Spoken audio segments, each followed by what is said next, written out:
we are discussing about the rights of owner of a copyright conferred under section 14 of Copyright Act of 1957.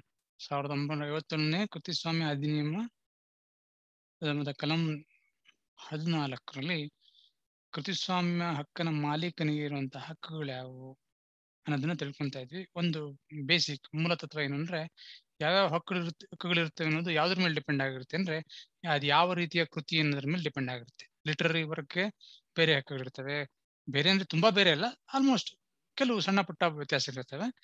Literary work ಲೇಖನ ಗ್ರಂಥಗಳಿಗೆ ಒಂದು ತರದ ಹಕ್ಕುಗಳು, ಮತ್ತೆ ಸಂಗೀತಕ್ಕೆ ಒಂದ್ ತರದ ಹಕ್ಕುಗಳು, ಮತ್ತೆ ಡ್ರಾಮಾ ನಾಟಕಗಳಿಗೆ ಒಂಥರ ಹಕ್ಕುಗಳು, ಆರ್ಟಿಸ್ಟಿಕ್ ವರ್ಕ್ ಇನ್ನೊಂದು ರೀತಿಯ ಹಕ್ಕುಗಳು, ಚಲನಚಿತ್ರಕ್ಕೆ ಬೇರೆ ರೀತಿಯ ಹಕ್ಕುಗಳು, ಅದೇ ರೀತಿ ಈ ಕೊನೆಯದು ಸೌಂಡ್ ರೆಕಾರ್ಡಿಂಗ್ ಧ್ವನಿ ಮುದ್ರಣಕ್ಕೂ ಕೂಡ ಬೇರೆ ಬೇರೆ ರೀತಿಯ ಹಕ್ಕುಗಳನ್ನ ಕೃತಿಸ್ವಾಮ್ಯ ಅಧಿನಿಯಮದ ಕಲಂ 14 ನೀಡುತ್ತೆ. ಸೊ ಏನೇನು ಅನ್ನೋದನ್ನ ಡೀಟೇಲ್ ಆಗಿ ಓದ್ತಾ ಇದ್ವಿ. ಸೊ ಒಂದು ಸ್ಲೈಡ್ ನಾನು ನಿಮ್ಗೆ ಶೇರ್ ಮಾಡಿದೆ ಲಾಸ್ಟ್ ಟೈಮು, ಅದು ಬಹಳ ಮುಖ್ಯವಾದ್ದು. ಅದರಲ್ಲಿರೋ ಕೆಲವು ಪದಗಳು, ಅವುಗಳ ಟರ್ಮಿನಾಲಜೀಸ್ ಏನ್ ಕರಿತೀವಿ, ಅವುಗಳ ಒಂದು ಅರ್ಥನ ನಮ್ಗೆಲ್ಲರಿಗೂ ಗೊತ್ತಾಗಬೇಕು ಕನ್ನಡದಲ್ಲಿ. ಅವಾಗ ನಿಮ್ಗೆ ಅದನ್ನ ಓದಿ ಅರ್ಥ ಮಾಡ್ಕೊಳ್ಳೋದು ಇನ್ನೂ ಸುಲಭ ಆಗುತ್ತೆ ಅಂತ ಹೇಳಿದೆ ನಾನು ಲಾಸ್ಟ್ ಕ್ಲಾಸಲ್ಲಿ. ಇಂಪಾರ್ಟೆಂಟ್ ಟರ್ಮ್ಸ್ ಅಂಡರ್ ಸೆಕ್ಷನ್ 14 ಇದು ಮುಗಿದಿತ್ತು. I am just making you people to recollect. ಇನ್ನೊಂದ್ಸತಿ ಜ್ಞಾಪಿಸ್ಕೊಂಡ್ಮೇಲೆ ಮುಂದಕ್ಕೆ ಹೋಗೋಣ ಅಂತ ಈ ಸ್ಲೈಡ್ಸ್ ತಂದಿದ್ದೀನಿ. ಸೊ ರಿಪ್ರೊಡಕ್ಷನ್ ಅಂದ್ರೆ ಪುನರುತ್ಪಾದನೆ, ಮರು ಸೃಷ್ಟಿ, ಬೇರೆ ಬೇರೆ ಕಾಪಿಗಳು ತಯಾರಿಸೋದು ಅಂದ್ಕೊಳ್ರಿ. ಎರಡನೇದು ಪರ್ಫಾರ್ಮೆನ್ಸ್, ಪ್ರಸ್ತುತಪಡಿಸೋದು. ಪರ್ಫಾರ್ಮೆನ್ಸ್ ಇನ್ ಪಬ್ಲಿಕ್ ಅಂದ್ರೆ ಬಹಿರಂಗವಾಗಿ ಪ್ರಸ್ತುತಪಡಿಸೋದು ಏನು ಕೃತಿಗಳನ್ನ. ನಾಲ್ಕನೇದು communication of work to public, ಸಾರ್ವಜನಿಕರಿಗೆ ಕೃತಿಯ ಸಂವಹನ ಮಾಡೋದು, ಅವ್ರಿಗೆ ತಿಳಿಯೋ ರೀತಿ ಮಾಡೋದು.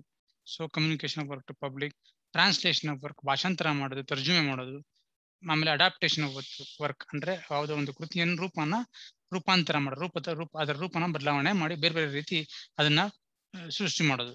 ಮುಂದುವರಿತಾ ಪಬ್ಲಿಕೇಶನ್ ಆಫ್ ವರ್ಕ್, ಗ್ರಂಥದ ಪ್ರಕಾಶನ. ಇವೆಲ್ಲಾ ಪದಗಳಿಗೆ ನಮ್ಗೆ ಸ್ಪಷ್ಟತೆ ಇರಬೇಕು. ಇವುಗಳ ಅರ್ಥನ ಇನ್ನೂ ಡೀಟೇಲ್ ಆಗಿ ಮುಂದಕ್ಕೆ ನಾವು ನೋಡ್ಕೊಂಡು ಹೋಗೋಣ. So first one performance of the work. Performance ಅಂದ್ರೆ ಏನು ಅನ್ನೋದು ನಮ್ಗೆ ಗೊತ್ತಾಗಬೇಕು. ಇದಕ್ಕೆ ಮುಂಚೆ ಇನ್ನೊಂದು ಸ್ಲೈಡ್ ಅಲ್ಲಿ ಇದೆ ಅನ್ಸುತ್ತಲ್ಲ, ನಾನು if I am not wrong, ಇದ್ರ ಹಿಂದಿನ ಸ್ಲೈಡ್ ಅಲ್ಲಿ ಇದ್ವಿ, ಅದನ್ನ ಕಂಪ್ಲೀಟ್ ಮಾಡಿಲ್ಲ ಅನ್ಸುತ್ತಲ್ವಾ. I think this is the slide. Reproduction of work in any material form. ಹೌದಾ, ಮಾತಾಡ್ಬೇಕು. ಇದನ್ನು ಮಾಡ್ತಿದ್ವಿ, ಹೌದು. ಸೊ ನಾವು will be further looking into it in detail and proceed. So ಹಿಂಗಂದ್ರೆ ಏನು? ರಿಪ್ರೊಡಕ್ಷನ್ ಇನ್ ಎನಿ ಮೆಟೀರಿಯಲ್, ಪುನರುತ್ಪಾದನೆ, ಯಾವುದೇ ರೂಪದಲ್ಲಿ ಪುನರುತ್ಪಾದನೆ ಮಾಡೋದು. ಮೆಟೀರಿಯಲ್ ಫಾರ್ಮ್ ಅಂದ್ರೆ ಬೌದ್ಧಿಕ ರೂಪದಲ್ಲಿ ರಿಪ್ರೊಡಕ್ಷನ್ ಮಾಡೋದು. The term reproduction is not defined, ಅದನ್ನ ಹೇಳಿದ್ವಿ ನಾನು ಲಾಸ್ಟ್ ಕ್ಲಾಸಲ್ಲಿ. ರಿಪ್ರೊಡಕ್ಷನ್ ಅನ್ನೋ ಪದಕ್ಕೆ, ಪುನರುತ್ಪಾದನೆ ಅನ್ನೋದಕ್ಕೆ ಯಾವುದೇ ವ್ಯಾಖ್ಯಾನ ಅಥವಾ ವಿವರಣೆನ ಕೃತಿಸ್ವಾಮ್ಯ ಅಧಿನಿಯಮ ಕೊಟ್ಟಿಲ್ಲ. So it has different meaning to different classes of work. ಬೇರೆ ಬೇರೆ ಬೇರೆ ರೀತಿಯ ಕೃತಿಗಳಿಗೆ ಅದಕ್ಕೆ ಬೇರೆ ಬೇರೆ ರೀತಿಯ ಅರ್ಥ ನಾವು ಕೊಡ್ತೀವಿ. ಸೊ ಅದೇ ರೀತಿ it does not mean exact reproduction. Reproduction ಅಂದ್ರೆ ಎಕ್ಸಾಕ್ಟ್ ಆಗಿ ಹಂಗೆ ಇರಂಗಿಲ್ಲ, ಇರ್ಬೇಕಾಗಿಲ್ಲ. It does not mean exact reproduction. ತದ್ರೂಪ ಏನ್ ಮೂಲದಲ್ಲಿ ಮೂಲ ಕೃತಿಲಿ ಹೆಂಗಿದೆಯೋ ಎಲ್ಲ ಇರಬೇಕು ಅನ್ನೋದೇನಿಲ್ಲ. ಇನ್ನೊಂದು ಪುನರುತ್ಪಾದನೆ ಮಾಡೋದ್ರಿಂದ what is required is it means copying. ಪುನರುತ್ಪಾದನೆ ಅಂದ್ರೆ ಯಾವ ಅರ್ಥದಲ್ಲಿ ಬಳಸಿದ್ವಿ ಅಂದ್ರೆ ಕಾಪಿ ಮಾಡಿರ್ತೀವಿ ಇಲ್ಲಿ, ನಕಲು ಮಾಡೋದು. Copying which may be considered as infringement of copyright. ಕೃತಿಸ್ವಾಮ್ಯ ಹಕ್ಕನ್ನ ಉಲ್ಲಂಘನೆ ಮಾಡೋ ರೀತಿ ನಕಲು ಮಾಡ್ತೀವಿ, ಅದನ್ನ ರಿಪ್ರೊಡಕ್ಷನ್ ಅಂತ ಪರಿಗಣಿಸ್ತೀವಿ. And in case of literary work it is copying a substantial part of the work. ಈ ಗ್ರಂಥಗಳಲ್ಲಿ ಆ ಗ್ರಂಥದ ಬಹುಭಾಗವನ್ನ ನಕಲು ಮಾಡಿದ್ರೆ ಅದನ್ನ ರಿಪ್ರೊಡಕ್ಷನ್ ಆಫ್ ದ ವರ್ಕ್ ಅಂತ ಕರಿತೀವಿ. ಮತ್ತೆ copy means one which is no near to the original. Copy ಅಂದ್ರೆ, ನಕಲು ಪ್ರತಿ ಅಂದ್ರೆ ಒರಿಜಿನಲ್ ಮೂಲ ಪ್ರತಿ ಇರ್ತಲ್ಲ ಹಂಗೆ ಎಲ್ಲ ಇರಬೇಕು ಅನ್ನೋದಿಲ್ಲ, ಅದು very near to the original. ಮೂಲ ಕೃತಿ ಅಥವಾ ಮೂಲ ವಸ್ತು ಹೆಂಗಿದೀರಾ ಅದೇ ರೀತಿ ಇರುತ್ತೆ. ಅದನ್ನ ನೋಡಿದ ತಕ್ಷಣ ಆ ಮೂಲ ವಸ್ತು ನಮ್ಗೆ ಬರಬೇಕು, ಹಂಗಿದ್ರೆ ಅದನ್ನ ಕಾಪಿಂಗ್ ಅಂತ ಪರಿಗಣಿಸ್ತೀವಿ. It does not include cases where the author produces substantially a similar result by independent work without copying. ನಕಲು ಮಾಡದೆ ಇಬ್ಬರು ಅಥವಾ ಇಬ್ಬರಕ್ಕಿಂತ ಹೆಚ್ಚು ವ್ಯಕ್ತಿಗಳು ಒಂದೇ ರೀತಿಯ ಕೃತಿ, ಚಿತ್ರ, ಆರ್ಟಿಸ್ಟಿಕ್ ವರ್ಕ್, ಮ್ಯೂಸಿಕ್ ಕಂಪೋಸ್ ಆಗ್ಬೋದು, ಯಾರು ಗೊತ್ತು. ಹಂಗಿರೋದು ಪ್ರೂವ್ ಆದ್ರೆ ಇಬ್ರಿಗೂ ಅವ್ರದೇ ಆದ ಕಾಪಿರೈಟ್ ಇರ್ತದೆ, ಅದನ್ನು ವಯೋಲೇಷನ್ ಆಫ್ ಕಾಪಿರೈಟ್ ಅಂತ ಪರಿಗಣಿಸೋಂಗಿಲ್ಲ. ಅದು ಇಂಪಾರ್ಟೆಂಟ್ ಡಿಫ್ರೆನ್ಸ್ ಪೇಟೆಂಟ್ ಟು ಕಾಪಿರೈಟ್ಗಳು. ಪೇಟೆಂಟ್ ಅಲ್ಲಿ ಮೊದಲನೇ ಒಂದೇ ಅನ್ವೇಷಣೆನ ಇಬ್ರಿಗಿನ್ನ ಹೆಚ್ಚು ಜನ ಮಾಡಿದ್ರು ಮೊದಲು ಯಾರಿಗೆ ಪೇಟೆಂಟ್ ಕೊಡ್ತಿರೋ ಅಷ್ಟು ಅವಂಗ ಅಷ್ಟೇ ರೇಟ್ ಇರ್ತದೆ, ಮಿಕ್ಕಿದವ್ರಿಗೆ ಏನು ಹಕ್ಕು ಬರೋದಿಲ್ಲ. ಆದ್ರೆ ಇಲ್ಲ ಹಂಗಲ್ಲ. ನಾನೇನ ಸ್ವತಂತ್ರವಾಗಿ ಏನಾರ ಒಂದು ಕೃತಿನ ಸೃಷ್ಟಿ ಮಾಡಿದ್ರೆ ಅವಾಗ ನನಗೆ ಅದ್ರ ಮೇಲೆ ಹಕ್ಕು ಇರ್ತದೆ. ಮತ್ತೆ ಅದನ್ನ ನನಗೆ ಇನ್ನು ಮೊದಲು ಯಾರು ಸೃಷ್ಟಿ ಮಾಡ್ತಾನೋ ಅವನ ಹಕ್ಕಿಗೆ ಉಲ್ಲಂಘನೆ ಅಂತ ಪರಿಗಣಿಸೋದಿಲ್ಲ. ಯಾಕೆಂದ್ರೆ ಐ ಹ್ಯಾವ್ ಇಂಡಿಪೆಂಡೆಂಟ್ಲಿ ಕ್ರಿಯೇಟೆಡ್, ನಾನು ಕಾಪಿ ಮಾಡಿಲ್ಲ. ಆದ್ರೆ ರಿಪ್ರೊಡಕ್ಷನ್ ಅಂದ್ರೆ ಏನು ಗೊತ್ತಾ, ನಕಲು ಆಗಿರ್ಬೇಕು. ಅದು ಬಹಳ ಮುಖ್ಯ. ರಿಪ್ರೊಡಕ್ಷನ್ ಅಂದ್ರೆ ಕೆಲವು ಇಬ್ಬರು ಅಥವಾ ಇಬ್ಬರಿಗಿನ ಹೆಚ್ಚು ವ್ಯಕ್ತಿಗಳು ಒಂದೇ ರೀತಿ ಕೃತಿನ ರಚಿಸಬಹುದು, ಹೂ ನೋಸ್. ಆದ್ರೆ ಇನ್ನು ಆಮೇಲೆ ಯಾರು ಮಾಡಿರ್ತಾನೋ ನಾವು ತೋರಿಸ್ಬೇಕಂದ್ರೆ ನಾನು ಅವ್ರ ಹತ್ರ ನಕಲು ಮಾಡ್ಕೊಂಡಿಲ್ಲ ಅಂತ ಪ್ರೂವ್ ಮಾಡ್ಬೇಕು. It's A matter of evidence. ಅವಾಗ ಪ್ರೂವ್ ಮಾಡಿದ್ರೆ he can say that I have my own copyright on that and that person has his own copyright, so I have not violated his right ಅಂತ ಹೇಳ್ಬೋದು. So ಈ ಒಂದು ಅರ್ಥ ಬರೋ ರೀತಿ ನಾವು reproduction of any material form ಅಂತ ಅದನ್ನ ಬಳಸಿದ್ದೀವಿ. ಸೊ ಮುಂದುವರಿತಾ, ಅರ್ಥ ಆಗ್ಲಿಲ್ಲ ಅಂದ್ರೆ ದಯವಿಟ್ಟು ಕೇಳಿ, ಇಲ್ಲಾಂದ್ರೆ ಮುಂದೆ ಹೋಗೋಣ. ಇದೆಲ್ಲ ಆಗಿದೆ. ಏನೋ ಡೌಟ್ ಇದೆಯಾ? Is any doubt in the things we discuss so far? ಇದ್ರೆ ದಯವಿಟ್ಟು ಕೇಳ್ರಿ, ಸುಮ್ಮನೆ ಕೂತ್ಕೊಂಬೇಡಿ. Okay, so next important term performance. ಪ್ರಸ್ತುತಪಡಿಸೋದು ಅಂದ್ರೆ ಏನು? What do mean by this term performance? ಅದನ್ನ ಇವತ್ತು ತಿಳ್ಕೊಳ್ಳೋಕೆ ಪ್ರಯತ್ನ ಪಡೋಣ. Performance is a important exclusive right of the owner of a copyright in the work. ಯಾವುದೇ ಒಂದು ಕೃತಿಸ್ವಾಮ್ಯ ಹೊಂದಿರುವಂತಹ ಕೃತಿಗಳನ್ನ ಅವುಗಳನ್ನ ಪ್ರಸ್ತುತಪಡಿಸೋದಿದೆಯಲ್ಲ, ಅದು ಯಾರ ಹಕ್ಕು, ಯಾರ ಒಂದು ಅಧಿಕಾರ ಅಂದ್ರೆ ಅದು ಆ ಒಂದು ಕೃತಿಸ್ವಾಮ್ಯ ಹಕ್ಕನ್ನು ಹೊಂದಿರ್ತಾನಲ್ಲ ಆ ವ್ಯಕ್ತಿ ಅಧಿಕಾರ. ಪರ್ಫಾರ್ಮೆನ್ಸ್ ಅಂದ್ರೆ ಏನು? Any visual or acoustic presentation made live by one or more performers. Performance is any visual ಅಂದ್ರೆ ನೋಡಬಹುದಾದಂತ, ಅಕಾಸ್ಟಿಕ್ ಅಂದ್ರೆ ಕಿವಿ ಮೂರು ಕಿವುಡರಿಗೆ ಭಾಷೆ ಇರ್ತಾವಲ್ಲ, ನೋಡಿರ್ತೀರಿ ನ್ಯೂಸ್ ಹಿಂಗೆ ಹಿಂಗೆ ಹಿಂಗೆ ಅಂತಾರಲ್ಲ, ಏನ್ ಮಾಡ್ತಾರಲ್ರಿ, ನೋಡಿರ್ಬೇಕು. ನ್ಯೂಸ್ ನೋಡಿದಿರಲ್ರಿ? ಕಿವುಡ್ರು ಮೂರಿಗೆ ನ್ಯೂಸ್ ಬರ್ತಾವಲ್ಲ, ದೂರದರ್ಶನದಲ್ಲಿ ಬರ್ತಿತ್ತು ಮುಂಚೆ, ನೋಡಿದಿರ ಇಲ್ಲ ಯಾರ? ಮೂಗು ಭಾಷೆ ನೋಡಿ, ಹೌದಲ್ವ? ಹೆಂಗೆ ಹಿಂಗ್ ಹಿಂಗ್ ಬೆಳ್ ಮಾಡ್ತಾರೆ, ಹಿಂಗ್ ಬೆಳ್ ಮಾಡ್ತಾರೆ, ಹಿಂಗ್ ಮಾಡ್ತಾರೆ, ಹಿಂಗ್ ಮಾಡ್ತಾರೆ. ನಮ್ಗೆ ಅರ್ಥವಾಗಲ್ಲ, ಅದೇ ಮೂಗರಿಗೆ ಕಿವುಡ್ರಿಗೆ ಅದು ಅರ್ಥ ಆಗ್ತದೆ. ಅವ್ರಿಗೋಸ್ಕರ ಅದು ಅಕಾಸ್ಟಿಕ್ ಪ್ರೆಸೆಂಟೇಷನ್. ವಿಜುವಲ್ ಪ್ರೆಸೆಂಟೇಷನ್, ನಾವು ನೋಡುವಾಗ ಡ್ಯಾನ್ಸ್ ಮಾಡೋದು ಪ್ರೆಸೆಂಟೇಷನ್ ಆಗ್ತದೆ, ಡೈಲಾಗ್ ಹೇಳೋದು ಪ್ರೆಸೆಂಟೇಷನ್ ಆಗ್ತದೆ. ಇಟ್ ಈಸ್ ಅದನ್ನ ಹೆಂಗ್ ಮಾಡುತ್ತೆ? ಪರ್ಫಾರ್ಮೆನ್ಸ್ ಹೆಂಗಿರ್ಬೇಕು ಅಂದ್ರೆ any visual or acoustic. Visual ಅಂದ್ರೆ ನೋಡುವಂತಹ, ಅಕಾಸ್ಟಿಕ್ ಅಂದ್ರೆ ಆ ಮೂಗುರು ಭಾಷೆಯಲ್ಲಿ ಮಾಡ್ತಿರ್ತಾರಲ್ಲ ಸೈನ್ ಲ್ಯಾಂಗ್ವೇಜ್, ಅದ್ರ ಮೂಲಕ ಪ್ರೆಸೆಂಟೇಷನ್ ಕೊಡೋದು, ಪ್ರೆಸೆಂಟೇಷನ್ ಮಾಡ್ತಾರೆ. ಪ್ರೆಸೆಂಟೇಷನ್ ಮೇಡ್ ಲೈವ್ ಮಾಡೋದಂದ್ರೆ ಮುಂದೆಗಡೆ ಕೂತಿದ್ದಾರೆ ಎಷ್ಟು ಜನ ಆಡಿಯನ್ಸ್ ವೀಕ್ಷಕರು, ಅವ್ರ ಮುಂದೆ ಇವರು ಲೈವ್ ಪರ್ಫಾರ್ಮೆನ್ಸ್ ಕೊಡ್ತಾರೆ. Live by one or more performance. ಯಾರು ಕೊಡೋದು performance? such a visual or acoustic presentation made live by one or more performers. ಪ್ರಸ್ತುತಪಡಿಸಿ. ಪರ್ಫಾರ್ಮರ್ಸ್ ಅಂದ್ರೆ ಕನ್ನಡದಲ್ಲಿ ಏನಂತಾರೋ ನಂಗೆ ಗೊತ್ತಿಲ್ಲ ಎಕ್ಸಾಕ್ಟ್ ವರ್ಡ್. ಪರ್ಫಾರ್ಮರ್ಸ್ ಅದಕ್ಕೆ ಅರ್ಥನೂ ಕೊಡುತ್ತೆ. ಹೂ ಆರ್ ಪರ್ಫಾರ್ಮರ್ಸ್ ಅನ್ನೋದನ್ನ ನಾನು ಹೇಳ್ತೀನಿ. ಈಗ ಕಾಪಿರೈಟ್ ಆಕ್ಟ್ ಪರ್ಫಾರ್ಮರ್ಸ್ಗೆ ಒಂದು ಎಕ್ಸ್ಪ್ಲನೇಷನ್ ಕೊಡ್ತಾರೆ. Who are all considered as performers under copyright act. ನಿಮ್ಗೆ ಯಾರ್ಯಾರನ್ನ ಪರ್ಫಾರ್ಮರ್ಸ್ ಅಂತ ಕರೀಬಹುದು? Let us see them. So meaning of performer. Performer ಅಂದ್ರೆ ಯಾರು? Performer includes actor. ಆಕ್ಟರ್ ಅಂದ್ರೆ ನಟರು, ನಟ ನಟಿ, ಇವರೆಲ್ಲ ಪರ್ಫಾರ್ಮರ್ಸ್. ಆಮೇಲೆ ಸಿಂಗರ್, ಗಾಯಕರು, ಅವರು ಪರ್ಫಾರ್ಮರ್ಸ್. ಮ್ಯೂಸಿಷಿಯನ್ಸ್ ಅಂದ್ರೆ ಯಾರು? ಇಲ್ಲಿ ಸ್ವಲ್ಪ ಕನ್ಫ್ಯೂಷನ್ ಆಗೋದು. ಮ್ಯೂಸಿಷಿಯನ್ ಅಂದ್ರೆ ಯಾರು ಹೇಳಕ್ಕಾಗತ್ತಾ? ಮ್ಯೂಸಿಕ್ ಕಂಪೋಸರ್ ಬೇರೆ, ಮ್ಯೂಸಿಷಿಯನ್ ಬೇರೆ. ಮ್ಯೂಸಿಕ್ ಕಂಪೋಸರ್ ಯಾರು? ಎಕ್ಸಾಂಪಲ್ ಕೊಡ್ತೀರಿ ಮ್ಯೂಸಿಕ್ ಕಂಪೋಸರ್ಗೆ? Music director sir. ಏನ್ರಿ ಶರಣ್ ಬಸಯ್ಯ ಏನೋ ಹೇಳ್ತಿದ್ರಿ ನೀವು? ರಿಪೀಟ್ ಮಾಡಿ. ಸರ್, ಅವ್ರ ಹತ್ರ ಲೇಬರ್ಸ್ ಇರ್ತಾರಲ್ಲ ಸರ್, ವರ್ಕ್ ಮಾಡೋರು ಅದೆಲ್ಲ ಸರ್. ಅವ್ರು ಬೇರೆ ಸರ್. ಮ್ಯೂಸಿಕ್ ಡೈರೆಕ್ಟರ್ ಅಂದ್ರೆ, ಮ್ಯೂಸಿಕ್ ಕಂಪೋಸರ್ ಅಂದ್ರೆ ಯಾರು?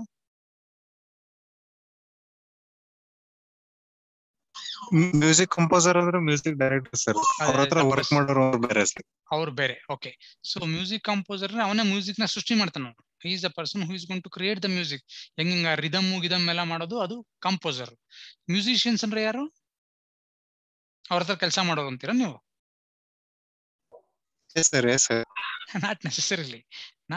ಮ್ಯೂಸಿಷಿಯನ್ ಅಂದ್ರೆ any person who produces the music.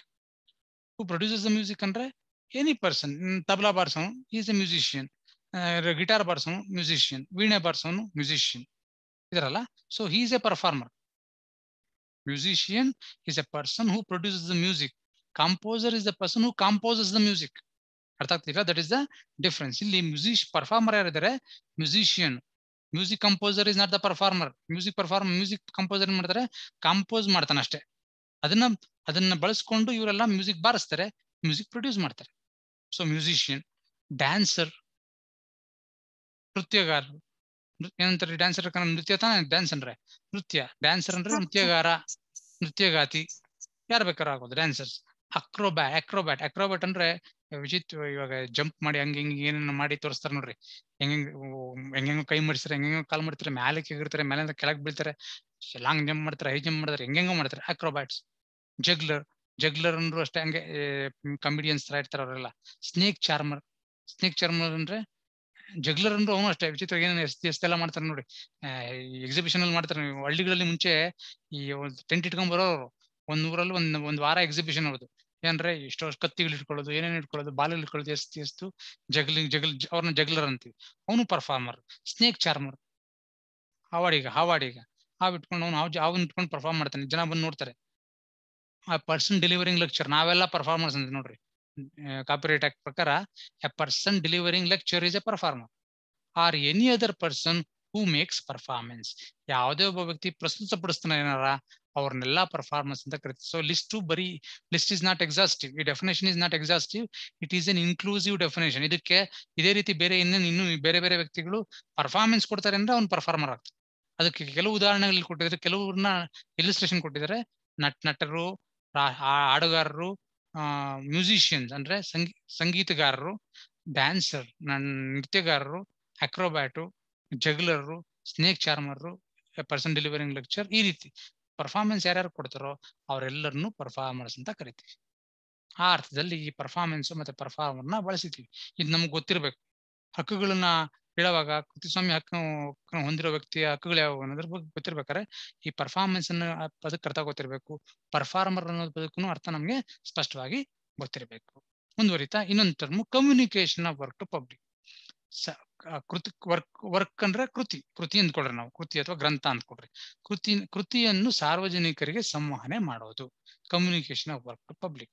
ಕೃತಿಯನ್ನು ಸಾರ್ವಜನಿಕರಿಗೆ ಸಂವಹನ ಮಾಡೋದು ಅಂದ್ರೆ ಅದನ್ನ ಅವರನ್ನ ಪುಸ್ತಕ ಆದ್ರೆ ಓದೋ ರೀತಿ ಮಾಡೋದು, ಚಲನಚಿತ್ರ ಆದ್ರೆ ಅವ್ರು ನೋಡೋ ರೀತಿ ಮಾಡೋದು, ಪಿಕ್ಚರ್ ಫೋಟೋಗ್ರಾಫರ್ ಅವ್ರಿಗೆ ನೋಡೋ ರೀತಿ ಮಾಡೋದು, ಎಕ್ಸಿಬಿಷನ್ ಮಾಡಿ. ಈ ರೀತಿ ಕಮ್ಯುನಿಕೇಶನ್ ಅಂದ್ರೆ ಸಂವಹನೆ ಮಾಡೋದು.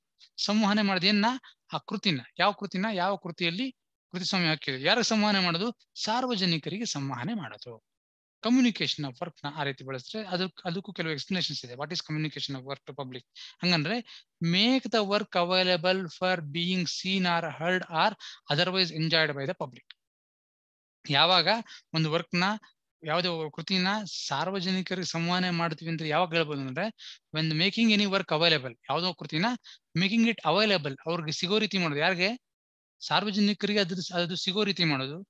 Make it available for being seen, ಹೆಂಗ್ ಸಿಗೋ ರೀತಿ ಮಾಡೋದು?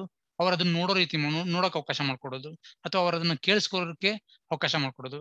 R otherwise enjoyed by the public, ಅದನ್ನ ಬಿಟ್ಟು ಬೇರೆ ಯಾವುದೇ ಮಾರ್ಗದಲ್ಲಿ ಅದನ್ನ ಸಾರ್ವಜನಿಕರು ಅನುಭವಿಸೋ ರೀತಿ ಮಾಡೋದು. ಅನುಭವಿಸೋದ್ರೆ ಖುಷಿಯಾಗಿ ಅನುಭವಿಸೋದು, ಎಂಜಾಯ್ ಅಂದ್ರೆ. ಅನುಭವಿಸೋದ್ರೆ ಅಯ್ಯೋ ಟಾಲರೇಟ್ ಮಾಡೋದಲ್ಲ, ಅನುಭವಿಸೋದು.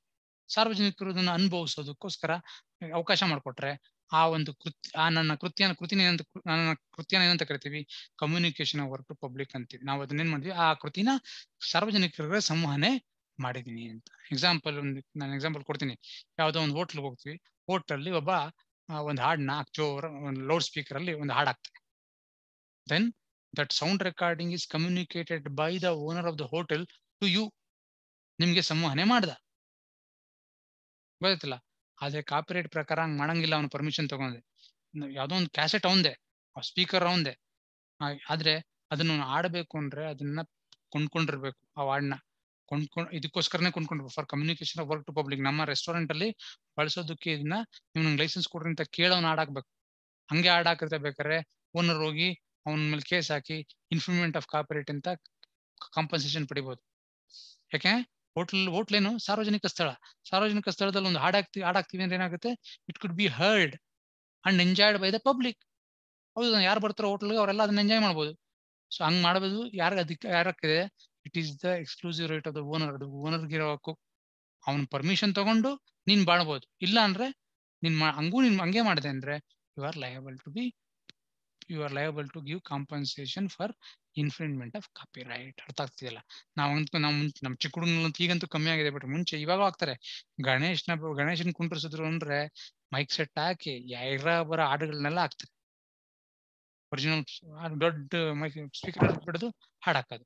Communicating the work to public ಮಾಡಂಗಿಲ್ಲ ಹಂಗೆ. ಹಂಗ್ ಮಾಡ್ಬೇಕಾ? ಪರ್ಮಿಷನ್ ತಗೊಬೇಕಾವ. ಅರ್ಥ ಆಗ್ತಿದೆಯಲ್ಲ? So in this way it works. So making any ಇದೆಯಲ್ಲ ಮೈಕ್ ಸೆಟ್ ಹಾಕಿ ಹಾಡನ್ನ ಬೇರೆಯವ್ರಿಗೆಲ್ಲ ಕೇಳಿಸೋ ರೀತಿ ಮಾಡೋದು, ಅಥವಾ ಹಿಂಗೆ ಅದನ್ನ ನೋಡೋ ರೀತಿ ಮಾಡೋದು. ಏನ್ ಮಾಡೋದು? ಒಂದು ಯಾರೋ ಒಬ್ಬರದ್ದು ಫೋಟೋಗ್ರಾಫ್ನ ಅವ್ರ ಪರ್ಮಿಷನ್ ಇಲ್ಲದೆ ಕಾಪಿ ಮಾಡಿ ಎಕ್ಸಿಬಿಷನ್ ಮಾಡೋದಿಲ್ಲ. ಫೋಟೋ ಎಕ್ಸಿಬಿಷನ್ ಏನು ಛಾಯಾಚಿತ್ರ ಪ್ರದರ್ಶನ ಅಂತ ಹೇಳ್ಬಿಟ್ಟು ಯಾರ್ದೋ ಒಂದು ಚಿತ್ರನ ಚಿತ್ರಕಲೆನ ತಂದ್ಬಿಟ್ಟು ಅವ್ರು ಗೊತ್ತಿಲ್ದಂಗೆ ಅದನ್ನ ಫೋಟೋ ತಕೊಂಡ್ಬಂದು ಅದ್ರದ್ದೊಂದು ಪ್ರಿಂಟ್ ಹಾಕ್ಬಿಟ್ಟು ಎಕ್ಸಿಬಿಷನ್ ಹಾಕಂಗಿಲ್ಲ. ಅದೇನು it is a communication about to public ಆಗ್ತದೆ. ಸಾರ್ವಜನಿಕರಿಗೆ ಅದನ್ನ ಸಂವಹನೆ ಮಾಡ್ತಿದ್ಯಾ ಅಂತ ಪರಿಗಣಿಸಲಾಗುತ್ತೆ. ಅದು ಅವ್ರ ಪರ್ಮಿಷನ್ ತಗೊಂಡೇ ಮಾಡ್ಬೇಕಾಗಿತ್ತು, ಇಲ್ಲಾಂದ್ರೆ ಮಾಡಂಗಿಲ್ಲ. ಯಾವ್ದೋ ಫೋಟೋಗ್ರಾಫ್ ತೆಗೆದಿರ್ತಾರೆ, ಅದನ್ನ ತಗೊಳೋದು ನೀನ್ ನನ್ನ ಪ್ರೆಸೆಂಟೇಷನ್ ಹಾಕ್ರೆ ಪರಲ್ಲ. ಒಂದು ಫೋಟೋಗ್ರಾಫ್ ತುಂಬಾ ಸಿಗ್ತವೆ, ನಾವು ನೋಡ್ತೀವಿ. You should be careful. ಮುಂದಕ್ಕೆ ನೀವು ಓದ್ತಿರವೆಲ್ಲ ಮಾಸ್ಟರ್ಸ್ ಹೋದಾಗ ಫೋಟೋಗ್ರಾಫ್ ಗೂಗಲ್ ಸರ್ಚ್ ಮಾಡಿದ ತಕ್ಷಣ ಎಷ್ಟೊಂದು ಫೋಟೋಗ್ರಾಫ್ ಸಿಗ್ತವೆ ಅಂತಲ್ಲ, ಅವೆಲ್ಲ ತಗೊಂಡು ನಾವ್ ಎಲ್ ಬೇಕಾದ್ರೂ ಬಳಸಂಗಿಲ್ಲ. ಅಲ್ಲಿ ಇರ್ತವೆ ಕೆಲವೆಲ್ಲ there are few things which are open for use for everyone. ಕೆಲವೆಲ್ಲ with education purpose and for non commercial purpose ಅಂತ. ಕೆಲವಂತೂ ನಿಂಗೆ ಯಾವ ಪರ್ಪಸ್ ಬಳಸಬೇಕು ಅಂದ್ರೂ ಫೋಟೋ ಸಿಗುತ್ತೆ ನಿಂಗೆ, ಅದನ್ನ ನೀನ್ ಬಳಸಂಗಿಲ್ಲ, ನೋಡ್ಬೋದು ಅಷ್ಟೇ. ಅದನ್ನ ನೀನ್ ತಗೊಂಡು ನಿನ್ ವರ್ಕ್ ಹಾಕೊಳಂಗಿಲ್ಲ. ಹಾಕೊಬೇಕು ಅಂದ್ರೆ ಲೈಸೆನ್ಸ್ ತಗೊಂಡ್ಮೇಲೆ ಹಾಕೊಬೇಕು, ಇಲ್ಲಾಂದ್ರೆ it is violation of copyright. So communication of work to public is in exclusive right of the owner of a copyright. Communication ಅಂದ್ರೆ making it available for being seen or heard or otherwise enjoyed by the public. ಮುಂದುವರಿತಾ? So it may be displaying or diffusion other than by issue of copies. Communication work ಅಲ್ಲಿ it can be displaying ಅಂದ್ರೆ ಪ್ರದರ್ಶನ ಮಾಡೋದು. ಆ diffusion ಅದನ್ನ ಎಲ್ಲರಿಗೂ spread ಮಾಡೋದು, ಹರಡೋದು ಅದನ್ನ, other than by issue of copies. ನೀನ್ ಪ್ರತಿಗಳನ್ನ ಕೊಡ್ತಿಲ್ಲ, ಅದೇನ್ ಮಾಡ್ತಿದ್ಯಾ? ನಿನ್ನ ಕೃತ್ಯದಿಂದ ಏನಾಗಿದೆ? ಇಟ್ ಈಸ್ ಡಿಸ್ಪ್ಲೇಡ್, ಅದರ ಪ್ರದರ್ಶನ ಮಾಡ್ತಾ ಇದೆಯಾ. ಒಂದು ಫೋಟೋಗ್ರಾಫ್ ಇದೆಯಪ್ಪ, ಕಾಪಿರೇಟೆಡ್ ಫೋಟೋಗ್ರಾಫ್, ಅದ್ರದ್ದು 100 ಕಾಪಿ ಮಾಡಿ ಹಂಚೋದು, ಅದು ಕಮ್ಯುನಿಕೇಶನ್ ವರ್ಕ್ ಟು ಪಬ್ಲಿಕ್. ಅದಷ್ಟೇ ಅಲ್ಲ, ಡಿಸ್ಪ್ಲೇಯಿಂಗ್ ಅದನ್ನ ಸಾರ್ವಜನಿಕ ಸ್ಥಳದಲ್ಲಿ ಅಂಟಿಸೋದು. ಯಾವ್ದೊಂದು ದೇವಸ್ಥಾನಕ್ಕೆ ಅಥವಾ ಯಾವ್ದೊಂದು ದೇವಸ್ಥಾನದಲ್ಲಿ ಅಥವಾ ಯಾವ್ದೊಂದು ಪಬ್ಲಿಕ್ ಪ್ಲೇಸ್ ಅಲ್ಲಿ ಒಂದು ಫೋಟೋಗ್ರಾಫ್, ಕಾಪಿರೇಟೆಡ್ ಫೋಟೋಗ್ರಾಫ್ ನ ಪ್ರಿಂಟ್ ಮಾಡೋದು ಅಂಟಿಸೋದು. ಅಲ್ಲಿ ಓಡಾಡೋರೆಲ್ಲ ಅದು ಕಾಣಿಸುತ್ತೆ. ಅಥವಾ ಒಂದು ದೊಡ್ಡ ಕಮರ್ಷಿಯಲ್ ಕಾಂಪ್ಲೆಕ್ಸ್ ಅಲ್ಲಿ ನಾವು ನೋಡ್ತೀವಪ್ಪ, ಈ ಮಂತ್ರಿ ಮಾಲು, ಒರಿಯನ್ ಮಾಲ್ ಏನ್ ಮಾಡ್ತಾರೆ, ದೊಡ್ಡ ದೊಡ್ಡ ಫೋಟೋಸ್ನ ಅವರ ಒಂದು ಸ್ಕ್ರೀನ್ ಮೇಲೆ ಅಂಟಿಸ್ಬಿಟ್ಟಿರ್ತಾರೆ. ಅಕಸ್ಮಾತ್ ಯಾರ್ದೋ ಒಬ್ಬ ಫೋಟೋಗ್ರಾಫರ್ ಕಾಪಿರೇಟೆಡ್ ವರ್ಕ್ ನ ನೀವು ಅಲ್ಲಿ ದೊಡ್ಡದಾಗಿ ಅಂಟಿಸ್ಬಿಟ್ರಂದ್ರಲ್ಲಿ it is displaying to the public. ಅವಾಗ ಹಂಗ ಅಂಟಿಸ್ಬೇಕು ಅಂದ್ರೆ ನೀನು ಆ ಫೋಟೋಗ್ರಾಫ್ ಯಾರು ತೆಗೆದಿರ್ತೀಯೋ ಅವ್ನ ಪರ್ಮಿಷನ್ ತಗೊಬೇಕು. Otherwise it is violation of copyright. Communication of public ಅಂದ್ರೆ ಇದು displaying or diffusion other than by issuing of copy. ಪ್ರತಿಗಳನ್ನ ಕೊಡ್ತಿಲ್ಲ, ಆದ್ರೆ ಸಾರ್ವಜನಿಕರಿಗೆ ಅದು ಸಿಗೋ ರೀತಿ ಮಾಡೋದು by displaying or diffusion. That amounts to communication of work to public, which can be done only by the owner of a copyright. If someone else has to do it, you have to take permission of the owner. Mundurita, it is immaterial as to whether public actually see, hears or enjoy such work which has been made so available. ನೀನು ಪ್ರದರ್ಶನ ಮಾಡಿದೆ, ನೀನ ಒಂದು ಹಾಡ್ mic set ಅಲ್ಲಿ ಹಾಕಿದೆ, ಬೇರೆಯವರು ಅದನ್ನ ಕೇಳಿದ್ರ ಬಿಟ್ರ ಅಥವಾ ಬೇರೆಯವರು ಅದನ್ನ ಎಂಜಾಯ್ ಮಾಡಿದ್ರ ಇಲ್ವಾ, ಬೇರೆಯವ್ರನ್ನ ನೋಡಿದ್ರ ಇಲ್ವಾ, ಅದಕ್ಕೂ ಇದಕ್ಕೂ ಸಂಬಂಧ ಇಲ್ಲ. ನೀನ್ ಅದನ್ನ ಅಂಟಿಸಿದ, ಯಾರು ನೋಡಿಲ್ಲ ಸರ್, ಅಲ್ಲೊಂದ್ ಕಡೆ ಅಂಟಿಸಿದ್ವಿ ಅಷ್ಟೇ, ಯಾರು ನೋಡಿಲ್ಲ, ಅಲ್ಲೇನು ಆಗಿಲ್ಲ. ಅಥವಾ ನಾವು ಹಾಡಾಕಿದ್ವಿ ಅಷ್ಟೇ, ಯಾರು ಕೇಳಿಸ್ಕೊಂತಿಲ್ಲ ಸರ್, ಅವ್ರ ಕೆಲಸದಲ್ಲಿ ಅವ್ರೆ, ಅಥವಾ ಯಾರು ಅದನ್ನ ಅನುಭವಿಸ್ತಿಲ್ಲ ಅಂತ ನೀನ್ ಹೇಳಂಗಿಲ್ಲ. ನೀನು ಎಂಜಾಯ್ ಮಾಡಂಗೆ ಹಾಕದೆ ಅಂದ್ರೆ ಪಬ್ಲಿಕ್ ಆಗಿ ಅದನ್ನ ಜನ ಅನುಭವಿಸಿದ್ರೋ ಇಲ್ವಾ, ಜನ ಅದನ್ನ ನೋಡಿದ್ರ ಇಲ್ವಾ, ಅಥವಾ ಜನ ಅದನ್ನ ಕೇಳಿಸ್ಕೊಂಡ್ರೋ ಇಲ್ವಾ, ಅದು ಸೆಕೆಂಡರಿ ವಿಷಯ. ಆದ್ರೆ ನೀನು ಆ ಒಂದು ಕೃತಿನ ಸಾರ್ವಜನಿಕ ಸಂವಹನೆ ಮಾಡದೆ ಅಂತ ಆಗತ್ತೆ. ಅದನ್ನ ಯಾರು ಮಾಡ್ಬೋದು? ಕೇವಲ ಓನರ್ ಮಾಡ್ಬೋದು. ಅದನ್ನ ಬಿಟ್ಟು ಬೇರೆಯವ್ರು ಮಾಡಿದ್ರೆ ಅದು ಇನ್ಫ್ರಿಂಗ್ಮೆಂಟ್ ಆಗ್ತದೆ. ಮುಂದುವರಿತಾ, communication through satellite or cable or any other means of simultaneous communication shall be deemed to be communication of work to public. ನೀನು ಯಾವುದೇ ಒಂದು ಕೃತಿನ ಸ್ಯಾಟಲೈಟ್ ಆರ್ ಕೇಬಲ್ ಮೂಲಕ ಅಥವಾ ಸ್ಯಾಟಲೈಟ್ ಮೂಲಕ ಏನ್ ಮಾಡ್ಬೋದು, ಜನರಿಗೆ ಸೈಮಲ್ಟೇನಿಯಸ್ಲಿ ಒಂದೇ ಸ್ಥಿತಿ ಹಲವಾರು ಜನಕ್ಕೆ ಅದನ್ನ ಸಂವಹನೆ ಮಾಡೋದು. ಇವಾಗ ಲೋಕಲ್ ಕೇಬಲ್ ಆಪರೇಟರ್ಸ್ ನೋಡಿದ್ದೀರಿ, ಊರುಗಳಲ್ಲಿ ಗದಗಲ್ಲಿ ಹೆಂಗ ನಂಗಂತೂ ಗೊತ್ತಿಲ್ಲ, ನಾವು ಲೋಕಲ್ ಕೇಬಲ್ ಆಪರೇಟರ್ ಕನೆಕ್ಷನ್ ತಗೊಂಡಿಲ್ಲ, ಅವ್ರದ್ದೊಂದು ಸಪರೇಟ್ ಒಂದು ಚಾನಲ್ ಇರ್ತದೆ, ನೋಡಿರ್ಬೇಕು. ಅವ್ರದೇ ಚಾನಲ್. ಅದ್ರಲ್ಲಿ ಏನ್ ಮಾಡ್ತಾರೆ, ಹೊಸ ಪಿಕ್ಚರ್ ಏನ್ ರಿಲೀಸ್ ಆಗಿರ್ತದೆ ಅದ್ರದ್ದು ಕ್ಯಾಮ್ರಾ ಪ್ರಿಂಟ್ ಹಾಕ್ಬಿಟ್ಟು ಎಲ್ಲ ಕಡೆ ಅದು ರಾತ್ರಿ 12 ಗಂಟೆ 1 ಗಂಟೆ ಹಾಕ್ತಾರಂತೆ. ಹೊಸ ಪಿಕ್ಚರ್ಗಳು ಥಿಯೇಟರ್ ಆಗ್ಲೇ ಇಲ್ಲಿ ಕೇಬಲ್ ಆಪರೇಟರ್ಸ್ ಈ ತಮ್ಮ ಒಂದು ಪ್ರೈವೇಟ್ ಚಾನಲ್ ಅಲ್ಲಿ ಹಾಕ್ಬಿಡೋದು.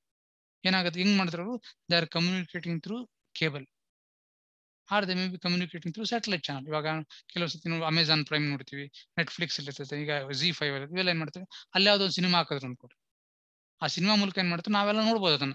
ಅಮೆಜಾನ್ ಪ್ರೈಮ್ ಹೋದ್ರೆ ಆ ಪಿಕ್ಚರ್ ನೋಡ್ಬೋದು. That amounts to what, communication of the work to public.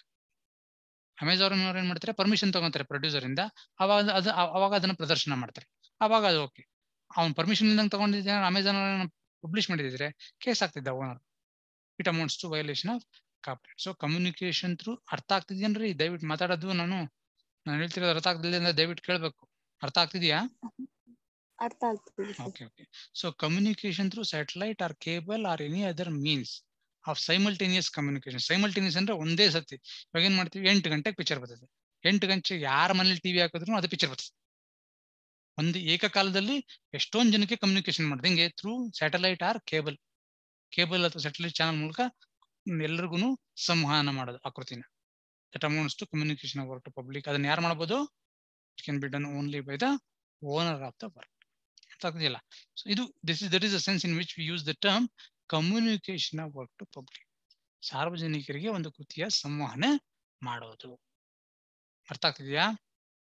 Next ಬರೋದು translation of the work. Translation ತರ್ಜುಮೆ ಮಾಡೋದು, ಭಾಷಾಂತರ ಮಾಡೋದು. So translation a work from one language to another language. Translation, and this applies only to literary or artistic work. ಈ translation ಬರೋದು ಕೇವಲ ಗ್ರಂಥ ಮತ್ತೆ artistic work ಅಲ್ಲ sir, it is going to be dramatic work. ಈ ನಾಟಕ ಇವುಗಳನ್ನ translation ಮಾಡೋದಕ್ಕೆ ಅವಕಾಶಗಳು ಇದಾವೆ. ಕಂಪ್ಯೂಟರ್ ಪ್ರೋಗ್ರಾಮ್ ಅಷ್ಟೇ, from one language to another language. In computer program work translation means conversion of computer program from one language to another language of programming languages ಇದೆಯಲ್ಲ, ಅವುಗಳನ್ನ ಒಂದು ಭಾಷೆಯಿಂದ ಇನ್ನೊಂದು ಭಾಷೆಗೆ ಭಾಷಾಂತರ ಮಾಡೋದಿದೆಯಲ್ಲ, ಅದನ್ನ ಟ್ರಾನ್ಸ್ಲೇಷನ್ ಅಂತ ಕರೀತಾರೆ. ಅದನ್ನು ಯಾರು ಮಾಡಬಹುದು? Even that can be done only by the owner of the copyright or with his permission by someone else. ಅವನ ಒಪ್ಪಿಗೆ ಪಡ್ಕೊಂಡು ಬೇರೆಯವ್ರು ಮಾಡ್ಬೋದು, ಆದ್ರೆ ಅವನ ಒಪ್ಪಿಗೆ ಇಲ್ಲದೆ ಬೇರೆ ಯಾರು ಮಾಡಂಗಿಲ್ಲ. Only owner as a right of translation of work from one language to another language. Next ಬರ್ತದೆ ಅಡ್ಯಾಪ್ಟೇಷನ್, ರೂಪಾಂತರ. ಹೇಳಿದ್ನಲ್ಲ, ರೂಪಾಂತರ ಅಂದ್ರೆ ಏನೇನು, ಬೇರೆ ಬೇರೆ ಕೃತಿಗಳಿಗೆ ಬೇರೆ ಬೇರೆ ರೀತಿ ರೂಪಾಂತರ ಆಗುತ್ತೆ ಅಂತ ನಾವು ಹೇಳ್ಬೋದು. So in relation to dramatic work, conversion of work into a non dramatic work. ನಾಟಕಗಳಿಗೆ ಸಂಬಂಧಪಟ್ಟಂತೆ ರೂಪಾಂತರ ಹೆಂಗಂದ್ರೆ, ಯಾರೊಬ್ರು ನಾಟಕ ಬರೀತಾರೆ, ಆ ನಾಟಕನ ನೋಡ್ಕೊಂಡು ಇನ್ನೊಬ್ಬ ಏನ್ ಮಾಡ್ತಾನೆ, ಒಂದು ಗ್ರಂಥ ಬರೀತಾನೆ. ನಾಟಕನೇ ಬೇರೆ, ಗ್ರಂಥನೇ ಬೇರೆ. ಸೊ ಏನಾಯ್ತು, ಒರಿಜಿನಲ್ ಆಗಿ ಯಾವ್ದು ಬರೆದಿದ್ದು ನಾಟಕ ಇತ್ತು, ನಾಟಕದ ಆಧಾರದಲ್ಲಿ ಏನ್ ಮಾಡ್ದ ಒಬ್ಬ ಗ್ರಂಥ ಬರೆದ. ಸೊ ಇಟ್ ಈಸ್ ಎ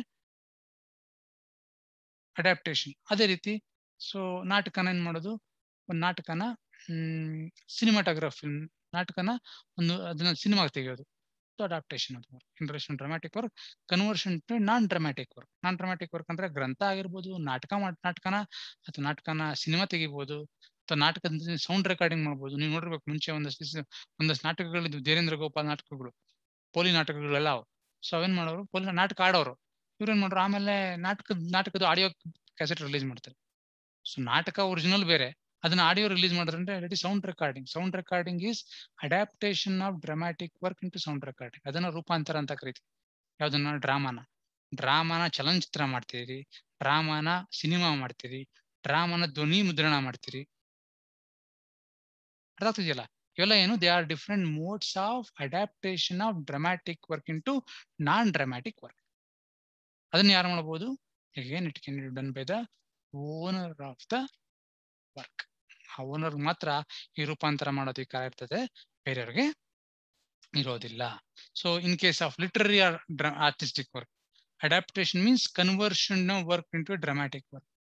ನೀವು ಆರ್ಟಿಸ್ಟಿಕ್ ವರ್ಕ್ ಅಷ್ಟು ಬರೋದಿಲ್ಲ, ಮೇನ್ಲಿ ಲಿಟರರಿ ವರ್ಕ್. ಲಿಟರರಿ ವರ್ಕಿಂಗ್ಗೆ ರೂಪಾಂತರ ಮಾಡೋದು ಅಂದ್ರೆ ಒಂದು ಗ್ರಂಥನ ನಾಟಕವಾಗಿ ಪರಿವರ್ತಿಸೋದು. ಆಯ್ತಲ್ಲ? It is considered as A adaptation of the work. Adaptation means conversion of work to dramatic work by performance in public or otherwise. ಅದನ್ನ ನೀವು ಸಾರ್ವಜನಿಕವಾಗಿ ಅದನ್ನ ಪ್ರಸ್ತುತಪಡಿಸ್ತಿರೋ ಇಲ್ವೋ ಸೆಕೆಂಡರಿ ವಿಷಯ, ಆದ್ರೆ ನಾಟಕವಾಗಿ ಪರಿವರ್ತಿಸಿದ್ರಿ ಅಂದ್ರೆ ಅದು ರೂಪಾಂತರ ಆಗುತ್ತೆ. ಅದ ಹಂಗ್ ಮಾಡ್ಬೇಕು ಅನ್ನೋದು ಏನ್ ಮಾಡ್ಬೇಕು, ನೀವು ಮಾಡಕ್ಕೋಸ್ಕರ ಏನ್ ಮಾಡ್ಬೇಕು, ಪರ್ಮಿಷನ್ ತಗೊಬೇಕು. ಓನರ್ನ ಪರ್ಮಿಷನ್ ತಗೊಬೇಕು ಅಥವಾ ಓನರ್ ಅದನ್ನ ಮಾಡ್ಬೇಕು, ಬೇರೆಯವರು ಮಾಡಂಗಿಲ್ಲ.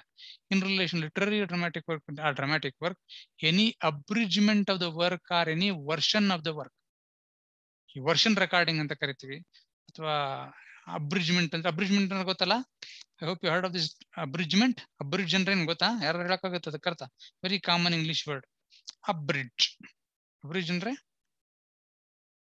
can anyone explain that? ಅಬ್ರಿಜ್ಮೆಂಟ್ ಅಂದ್ರೆ ಅದನ್ನ ಕಡಿಮೆ ಮಾಡೋದು, ಅಬ್ರಿಡ್ಜ್ ಸಮ್ಮರೈಸ್ ಮಾಡೋದು. ಅದರ ಒಂದು 1,000 ರೂಪಾಯಿ 1,000 ಪೇಜಿನ ಒಂದು ಪುಸ್ತಕ ಇದೆ. ಎಕ್ಸಾಂಪಲ್ ನಿಮಗೆ ಫಿಟ್ಜೆರಾಲ್ಡ್ಸ್ ಜೂರಿಸ್ಪ್ರುಡೆನ್ಸ್, ಸಾಮನ್ ಜೂರಿಸ್ಪ್ರುಡೆನ್ಸ್ ಬೈ ಫಿಟ್ಜೆರಾಲ್ಡ್ ಓದಿರ್ತೀರಿ ನೀವೆಲ್ಲ ಸೆಕೆಂಡ್ ಇಯರ್ ಅಲ್ಲಿ. ಫಸ್ಟ್ ಇಯರ್ ಅಲ್ಲೇ ಓದಿರ್ತೀರ ನೀವು, ಸೆಕೆಂಡ್ ಇಯರ್ ಅಲ್ಲಿ ಓದಿರ್ತೀರಿ. ಸಾಮನ್ ಜೂರಿಸ್ಪ್ರುಡೆನ್ಸ್ ಫಿಟ್ಜೆರಾಲ್ಡ್ ಆಲ್ಮೋಸ್ಟ್ 1,000 ಪೇಜ್ ಇರ್ಬೇಕು. ಅದನ್ನ ಸರ್ಕಾರ ಅಂತ ಒಬ್ರು ಇಂಡಿಯನ್ ಆಥರ್ ಅವ್ರೇನ್ ಮಾಡಿದ್ರು, ಅದನ್ನ ಒಂದು ಸಣ್ಣ ಪುಸ್ತಕ, ಆ ಪುಸ್ತಕದ ಆಧಾರದ ಮೇಲೆ ಇನ್ನೊಂದು ಪುಸ್ತಕ ಬರೆದ್ರು, ಸಮ್ಮರಿ ಆಫ್ ಸಾಮನ್ಸ್ ಜೂರಿಸ್ಪ್ರುಡೆನ್ಸ್ ಬೈ ಸರ್ಕಾರ್ ಅಂತ ಇದೆ. ಸರ್ಕಾರ್ ನಿಮ್ಮ ಲೈಬ್ರರಿಲಿ ಇರ್ಬೋದು. ಇದೇನು ದೊಡ್ಡ ಬುಕ್ ಇದೆ, 1,000 ಪೇಜ್ ಫಿಟ್ಜೆರಾಲ್ಡ್, ಅದರದ್ದೇ ಅಬ್ರಿಡ್ಜ್ ವರ್ಷನ್. ಅದನ್ನ ಈ ಸರ್ಕಾರದ 200-250 ಪೇಜ್ ಇರ್ಬೋದು. ಆಲ್ಮೋಸ್ಟ್ ಎಲ್ಲ ಇಂಪಾರ್ಟೆಂಟ್ ಥಿಂಗ್ಸ್ ಕವರ್ ಮಾಡ್ತಾರೆ, ಆದ್ರೆ ಎಕ್ಸ್ಪ್ಲನೇಷನ್ ಸ್ವಲ್ಪ ಕಡಿಮೆ ಮಾಡಿ, ಬಹಳ ಸಮ್ಮರಿ ಆಗಿ, ಬಹಳ ಅದನ್ನ ಕಡಿಮೆ ಮಾಡಿ ಸಿಂಪಲ್ ಆಗಿ ಮತ್ತೆ ಕಡಿಮೆ ಪೇಜ್ಗಳಲ್ಲಿ ವಿಷಯಗಳನ್ನ ಸಂಕ್ಷಿಪ್ತವಾಗಿ ತಿಳಿಸ್ತಾರೆ. That is abridgement. Abridgement of literary work ಅಂದ್ರೆ ನೋಡಿರ್ಬೋದು ನೀವು, ಹಲವಾರು ಪುಸ್ತಕಗಳು ನಾವು ಸಿಗುತ್ತೆ. ಈ ಡಿ ಬಸು ಕಾನ್ಸ್ಟಿಟ್ಯೂಷನ್ 13 ವಾಲ್ಯೂಮ್ ಐತೆ ಬುಕ್. ಪ್ರತಿ ವಾಲ್ಯೂಮ್ 8,000 ಪೇಜ್ ಇದೆ. ಆದ್ರೆ ಅದೆಲ್ಲ ಸೇರಿಸಿ ಒಂದು concise version of D Basu's constitution ಅಂತ ಒಂದೇ ಬುಕ್ ಅಥವಾ 2 ಬುಕ್ ಇದೆ. It is abridgement. ಅದು ಯಾರು ಮಾಡ್ಬೋದು? ಅದನ್ನು ಕೂಡ ಮಾಡೋ ಅಧಿಕಾರ ಕೇವಲ ಓನರ್ಗೆ ಇರ್ತದೆ. ಯಾಕಂದ್ರೆ ಇಟ್ ಅಮೌಂಟ್ಸ್ ಟು ಅಡ್ಯಾಪ್ಟೇಷನ್, ರೂಪಾಂತರ ಮಾಡೋದು. 1,500 ಪೇಜ್ ಬುಕ್ನ ಬರೀ 250 ಪೇಜ್ಗೆ ಸಮ್ಮರಿ ಮಾಡಿ ಅದನ್ನ ಸ್ಟೂಡೆಂಟ್ಸ್ 1,500 ಪೇಜ್ ಓದಲ್ಲ ಪುಸ್ತಕಗಳು ಹುಡುಗರು, ಅವ್ರಿಗೋಸ್ಕರ ಸ್ಟೂಡೆಂಟ್ ಎಡಿಷನ್ ಕೇವಲ 250 ಪೇಜಲ್ಲಿ ಅದನ್ನೇ ಸಂಕ್ಷಿಪ್ತವಾಗಿ ವಿವರಿಸಿ ಆ ಪುಸ್ತಕ ಪಬ್ಲಿಷ್ ಮಾಡೋದು ಅಬ್ರಿಜ್ಮೆಂಟ್. ಯಾವ್ದನ್ನ ಲಿಟರರಿ ವರ್ಕ್. ಇದು ಯಾರ್ದು ಹಕ್ಕು? It is the right of the owner. ಓನರೇ ಮಾಡ್ಬೋದು, ಅಥವಾ ಒಂದು ಪರ್ಮಿಷನ್ ತಗೊಂಡು ಬೇರೆಯವ್ರು ಮಾಡ್ಬೋದು. ಇಲ್ದಂಗ್ ಮಾಡಿದ್ರೆ ಅದು ಇನ್ಫ್ರಿಂಗ್ಮೆಂಟ್ ಆಗ್ತದೆ. ಅರ್ಥ ಆಗ್ತದೆಯಲ್ಲ? ಅರ್ಥ ಆಗ್ತದೇನ್ರಿ? Abridgement. Version of the dramatic work. Version ಅಂದ್ರೆ ಅದನ್ನ ನಾಟಕನ ಬೇರೆಯವರು ರೆಕಾರ್ಡ್ ಮಾಡ್ಕೊಂಡು ಪಬ್ಲಿಷ್ ಮಾಡೋದು. ವರ್ಷನ್ ರೆಕಾರ್ಡಿಂಗ್ ಸಣ್ಣ ಪುಟ್ಟ ಬದಲಾವಣೆಗಳು ಮಾಡಿ, ಅಥವಾ ಹಳೇದು ಯಾವುದೋ ಒಂದು ಇರ್ತದೆ ಅದನ್ನ ಸಣ್ಣ ಪುಟ್ಟ ಬದಲಾವಣೆ ಮಾಡರ್ನೈಸ್ ಮಾಡಿ ವರ್ಷನ್ ರೆಕಾರ್ಡಿಂಗ್ ಮಾಡಿ ಮಾರಾಟ ಮಾಡೋದು. ರೆಕಾರ್ಡಿಂಗ್ ಮಾಡಿ ಅದನ್ನು ಅಷ್ಟೇ ಯಾರ್ದು? It amounts to adaptation of the work. ಮುಂದುವರಿತಾ, in relation to musical work any arrangement or transcription of the work. Transcription ಅಂದ್ರೆ ಮ್ಯೂಸಿಕಲ್ ವರ್ಕ್ ನಾವು ನೋಡಿದ್ವಿ ಆಗ್ಲೇ, ಹೆಂಗಿರುತ್ತೆ, ಅದು ಸಂಗೀತದ ಭಾಷೆಗಳಿರ್ತವೆ, ಆ ವಿಚಿತ್ರವಾದ ಸಿಂಬಲ್ಸ್ ಇರ್ತವೆ, ಅದ್ರ ಮೂಲಕ ಬರೆದಿರ್ತದೆ. ಅದನ್ನ ನಮ್ಗೆ ಗೊತ್ತಾಗೋ ಭಾಷೆಯಲ್ಲಿ ಟ್ರಾನ್ಸ್ಕ್ರಿಪ್ಟ್ ಮಾಡೋದು. ಟ್ರಾನ್ಸ್ಕ್ರಿಪ್ಟ್ ಅಂದ್ರೆ ರೂಪಾಂತರಗೊಳಿಸೋದು. ಅದು ಕೂಡ ಅಡ್ಯಾಪ್ಟೇಷನ್ ವರ್ಕ್ ಆಗ್ತದೆ ಮ್ಯೂಸಿಕಲ್ ವರ್ಕ್ಗೆ. ಮುಂದುವರಿತಾ, so in any work use of such work involving its rearrangement or alteration. In ಯಾವುದೇ ಬೇರೆ ಮಾರ್ಗದಲ್ಲಿ ಅದರ ಬದಲಾವಣೆಗಳು ಮಾಡಿ ರಿಅರೇಂಜ್ಮೆಂಟ್ ಮಾಡಿ ಅದನ್ನ ಪಬ್ಲಿಷ್ ಮಾಡಕ್ ಹೋಗೋದಿದೆಯಲ್ಲ, ಅವೆಲ್ಲ ಅಡ್ಯಾಪ್ಟೇಷನ್ ಅಂತಾನೆ ಕರಿತೇವೆ, ಅವೆಲ್ಲ ರೂಪಾಂತರ ಅಂತಾನೆ ಪರಿಗಣಿಸಲಾಗುತ್ತೆ. So this is with respect to adaptation of different works. ಮುಂದುವರಿತಾ, publication of the work. Publication ಅಂದ್ರೆ ಪ್ರಕಾಶನ ಮಾಡೋದು. ಪಬ್ಲಿಕೇಶನ್ ಆಫ್ ವರ್ಕ್ ಅಂದ್ರೆ ಏನರ್ಥ? ಯಾವ ಒಂದು ಅರ್ಥ ಬರೋ ರೀತಿ ಬಳಸಿದೀವಿ ಅಂದ್ರೆ, it means making the work available to the public by issue of copies. ಪ್ರಕಾಶನ ಮಾಡೋದಂದ್ರೆ ಒಂದು ಕೃತಿಯ ಪ್ರತಿಗಳನ್ನ ಸಾರ್ವಜನಿಕರಿಗೆ ಸಿಗೋ ರೀತಿ ಮಾಡೋದು. ಬೈ ಇಶ್ಯೂಯಿಂಗ್ ಕಾಪೀಸ್, ಅದರ ಪ್ರತಿಗಳನ್ನ ಸಾರ್ವಜನಿಕರಿಗೆ ಸಿಗೋ ರೀತಿ ಮಾಡುವಂಥದ್ದು. Or by communicating the work to public, ಅಥವಾ ಇನ್ಯಾವುದೇ ಮಾರ್ಗದಲ್ಲಿ ಆ ಒಂದು ಕೃತಿಯನ್ನ ಸಾರ್ವಜನಿಕರಿಗೆ ಸಂವಹನ ಮಾಡೋದು. ಇದೆಲ್ಲದನ್ನು ಪಬ್ಲಿಕೇಶನ್ ಆಫ್ ದ ವರ್ಕ್ ಅಂತ ಪರಿಗಣಿಸ್ತೀವಿ. ಅದರ ಪ್ರತಿಗಳನ್ನು ಕೊಡೋದಾಗ್ಲಿ, ಅಥವಾ ಅದನ್ನ ಬೇರೆ ಯಾವುದೇ ಮಾರ್ಗದಲ್ಲಿ ಆ ಕೃತಿಯ ಸಂವಹನೆಯನ್ನ ಸಾರ್ವಜನಿಕರಿಗೆ ಮಾಡೋದಿಲ್ಲ, ಅದೆಲ್ಲ ಕೃತ್ಯಗಳನ್ನು ನಾವು ಪಬ್ಲಿಕೇಶನ್ ಆಫ್ ದ ವರ್ಕ್ ಅಂತ ಪರಿಗಣಿಸ್ತೀವಿ. ಮುಂದುವರಿತಾ, rights of the owner of copyright in artistic. ಇಷ್ಟೊತ್ತು ಹೇಳಿದ್ನಲ್ಲ, ಆ ಟರ್ಮ್ ನ ಡಿಸ್ಕಸ್ ಮಾಡಿ. ಪಬ್ಲಿಕೇಶನ್ ಆಫ್ ವರ್ಕ್ ಅಂತ ನೋಡಿ ಯಾವ ಟರ್ಮ್ ಡಿಸ್ಕಸ್ ಮಾಡ್ತೀವಿ ಬ್ರೀಫ್ ಆಗಿ ನೋಡ್ಕೊಂಡ್ಬಿಡೋಣ. Publication of the work. Publication ಅಂದ್ರೆ ಪ್ರಕಾಶನ ಮಾಡೋದು. ಏನ? ಆ ಕೃತಿಯ ಪ್ರಕಾಶನ. ಹಂಗಂದ್ರೆ ಏನ್ ತಿಳ್ಕೊಂಡ್ವಿ? ಅಡ್ಯಾಪ್ಟೇಷನ್ ರೂಪಾಂತರ ಏನ್ ತಿಳ್ಕೊಂಡ್ವಿ? ಮುಂದುವರಿತಾ ಟ್ರಾನ್ಸ್ಲೇಷನ್, ಭಾಷಾಂತರ ಅಂದ್ರೆ ಏನ್ ತಿಳ್ಕೊಂಡ್ವಿ. Next communication of work to public, ಆ ಒಂದು ಕೃತಿಯನ್ನ ಸಾರ್ವಜನಿಕರಿಗೆ ಸಂವಹನೆ ಮಾಡೋದಂದ್ರೆ ಏನು ಅನ್ನೋದನ್ನ ತಿಳ್ಕೊಂಡ್ವಿ. ಪರ್ಫಾರ್ಮೆನ್ಸ್, ಪ್ರಸ್ತುತಪಡಿಸೋದು ಅಂದ್ರೆ ಏನು ಅಂತ ತಿಳ್ಕೊಂಡ್ವಿ. ದೆನ್ ಇನ್ನೊಂದು ಯಾವ್ದು, reproduction of work in any material form. ಇಷ್ಟನ್ನು ನಾವು ಇಷ್ಟರ ಬಗ್ಗೆ ಎಲ್ಲ ನಾವು ಇವತ್ತು ಡೀಟೇಲ್ ಆಗಿ ತಿಳ್ಕೊಂಡಿದ್ದೀವಿ. ಮುಂದುವರಿತಾ ಈಗ ನೆಕ್ಸ್ಟ್ ಬರೋದೇನು ಅಂದ್ರೆ, so that is rights of the owner of copyright in artistic work. Literary work ದಾಗಲೇ ಓದಿದ್ವಿ, ಲಾಸ್ಟ್ ಕ್ಲಾಸ್ ಅಲ್ಲೇ ಓದಿದ್ವಿ. Reproduction work in any material form, issuing copies work, ಇಷ್ಟೊಂದಿದೆ. ಒಂದು 5-6 ಹಕ್ಕುಗಳನ್ನು ನೋಡಿದ್ವಿ. 5-6 ಹಕ್ಕುಗಳನ್ನು ಕೇವಲ ಅದರ ಮಾಲೀಕ ಮಾತ್ರ ಆ ಕೆಲಸಗಳನ್ನ ಮಾಡಬಹುದು, ಬೇರೆ ಯಾರು ಅದನ್ನ ಮಾಡಂಗಿಲ್ಲ. ಅದೇ ಅವನ ಹಕ್ಕು. Exclusive right to do those things is right of the owner of copyright in that work.